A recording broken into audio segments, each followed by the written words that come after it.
এবারে এমন একজন সংবাদ উপস্থাপকের সঙ্গে কথা বলবো যার আচার আচরণ এবং লম্পজম্পের কারণে আপনারা অনেকে তাকে চেনেন এবং তার সম্পর্কে জানেন।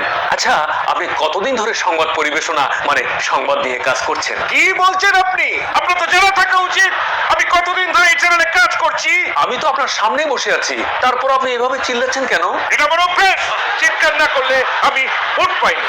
ও, তার মানে এটা জেনেটিক প্রবলেম, মানে বংশগত।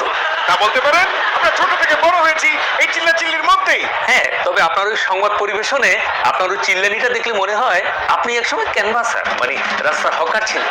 এটা যে ছিলাম না তা কিন্তু না। তারপর হঠাৎ এই চ্যানেলে সুযোগ হলো, তারপর থেকে কাজ শুরু করে দিলাম। বাহ, ক্যানভাসার থেকে প্রেজেন্টার। তবে আপনার ওই লাফালাফির কথা বলে দেখে মনে হয় আপনি ওই সার্কাসের জোকারও ছিলেন।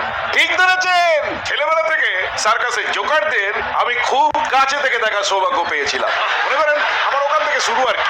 আচ্ছা, আপনি কি আপনার স্ত্রীর সাথেও এইভাবে কথা বলেন? না, সে তো কথা বলার সুযোগই পায় না। ওই যে বললাম পারিবারিক শিক্ষা। আমার বাবার মতো স্ত্রী যখন এক ধাপ চড়ায় আমি তখন দুই ধাপ চড়াই, আর স্ত্রী তখন ডরায়।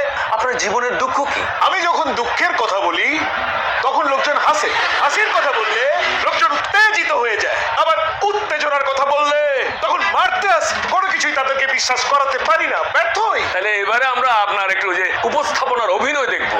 নিশ্চয় নিশ্চয়। এই যে দেখুন, এই মুহূর্তের ব্রেকিং নিউজ। কি দেখাচ্ছে ওরা?